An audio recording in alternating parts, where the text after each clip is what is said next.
It's Friday, the bank holiday weekend is here, and there's a load of new movies that come out today. Some of them are on streaming, some of them are in the cinema, and this is where I enlist the help of movie critic Van Connor to just go through some of the movies that are out to let us know which ones are worth seeing and, which ones are worth avoiding. Welcome back to the show, Van Connor, how are we?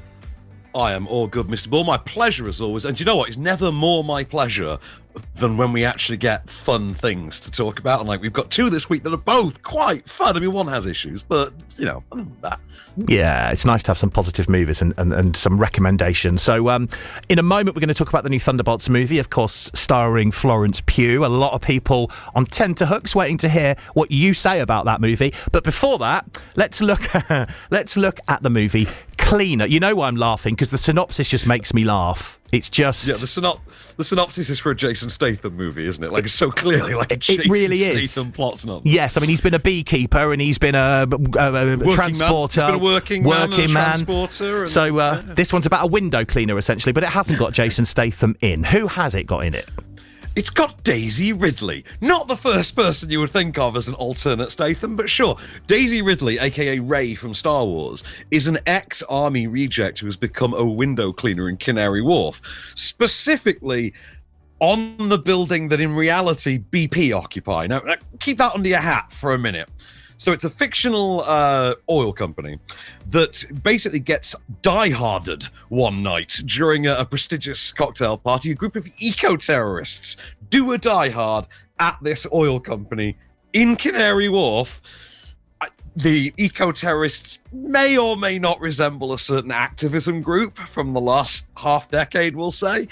And our John McClane here is the window cleaner who happens to be stuck outside the building at the time. 15 stories in the air, has to get back inside and John McClane the hell out of this. I've got a clip for you. Have a listen to the rampant vibe of this one. If I did the cleaner, exile me. You got this, Joey. Everyone's got a personal Joey. If you touch him, I will end you. No smoke without fire, right? He's going to blow the building. I've got what he wants. You get as many people out as you can. You want to hang this whole operation on a window cleaner who couldn't hack the army?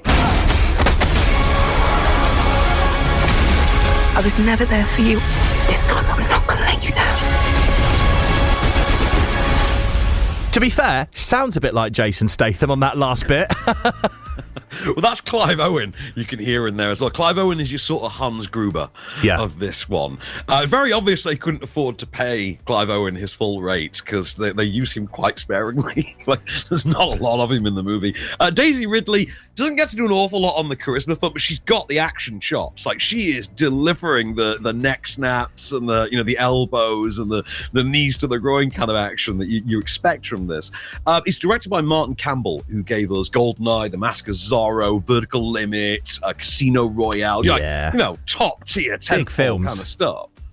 And yet somehow this has gone straight to Sky Cinema today, and I can't figure this out because it's a really enjoyable, shockingly well directed, but not shocking if you know who Martin Campbell is, 3-star 90-minute action, and it's so well directed that you briefly get here and there get duped into forgetting that you're watching a forgettable 3-star Die Hard knockoff. Oh, it's good. Really good fun.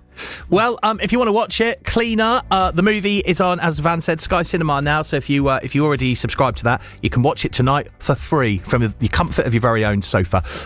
Right, the one that everyone's waiting to hear about is the new Thunderbolts movie. I've got to ask you, can you say what the asterisk is all about off the back of it? Was that a giveaway? Can't. Oh, I can't because it's literally the final 10 seconds of the film. Oh, right. Tell you why. Yeah. So I wouldn't have put the asterisk in the title for that reason, and they do this a couple of times in the film. One of the post credits spoils an upcoming film, for instance, which is weird and is set during a film that is currently filming in London. That's as we weird. speak. Yeah. So, yeah, weird one, that one. So, it's effectively Marvel's Suicide Squad, only instead of assembling a team of villains to, carry out the Black Ops, it's a team of anti-hero mercenary types who basically include Florence Pugh's Yelena, who's sort of the second Black Widow, Wyatt Russell's second Captain America, you've got Red Guardian, who's the Russian Captain America, Ghost from Ant-Man, Taskmaster from Black Widow,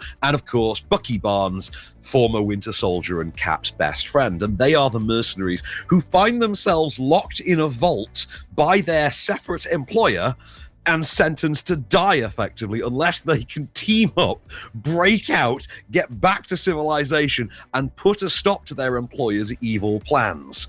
So, I've got a clip for you.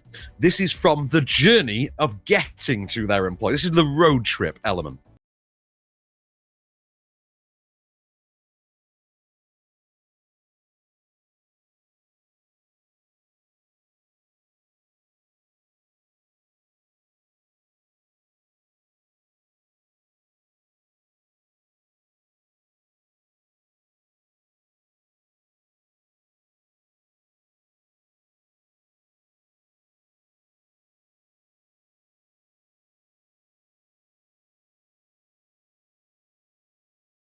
Have to have that kind of accent.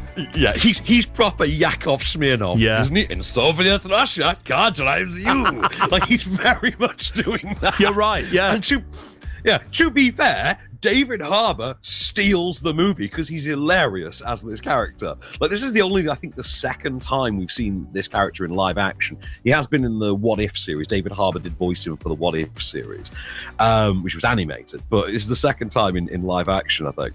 And he is tons of fun. He brings the humour. Florence Pugh gets all the drama and the emotion, and is effectively the lead of the movie. Is effectively Florence Pugh and Friends, this movie, which, to be fair, all movies that star Florence Pugh should just be Florence Pugh and Friends. That's how it works. But it's Florence Pugh carrying the emotional and dramatic heft, it's David Harbour carrying the humour, and then it's Bob, played by Louis Pullman, driving it all into the ground whenever he's on screen, because, and I will never tire of saying this, Bob sucks. Bob sucks so hard. He sucked in comics and he sucks in movies as well. And all comic fans know who Bob actually is. Or anyone who's played one of the video games or seen the cartoons or read any of the book knows who Bob is. And believe me, nobody was asking for an origin movie for Bob. Nobody. The actual Thunderbolts scenes, though, are terrific. Like, whenever the Thunderbolts are just hanging out, like having trouble working together, and then they do like the bonding bits, as you heard in the clip, those are really fun and rank among some of the best stuff Marvel's done in years. Wow. I will go so far as to say, post-Endgame, like, for my money, this is one of the only 4 good movies they've made, like 4 genuinely bona fide bangers they've made since Endgame. And I am including Doctor Strange Multiverse of Madness in there, No Way Home, Guardians 3, and this. You can pretty much sack off the rest of the MCU movies. Although, bit of a disclaimer, if you've never seen the Falcon and Winter Soldier series, you might want to before this, because they make next to no effort whatsoever to explain just who the hell Wyatt Russell is playing. And you only know if you've seen Falcon and Winter Soldier, which also stars Bucky, so you may as well. You know what I mean? Good fun, though. It does annoy me, though, when you have to have seen the whole back catalogue to understand a movie. We don't have time. You know how it's not to understand the movie. It's that character, because they just make reference to him being like the runner-up Captain America. Other than that, you don't really get an explanation. Okay, and it's not dealt with in the best way. But good stuff. Deals with mental health in a really interesting way. Best way that Marvel have done since Iron Man 3. However, and I cannot stress this enough, Bob sucks, and Nepo baby Louis Pullman, who's Bill Pullman's kid, who is also in a movie with Kurt Russell's kid, let's not forget, is terrible. Like, Wyatt Russell shows you that Nepo babies can be awesome. Louis Pullman shows you that they can suck just as hard.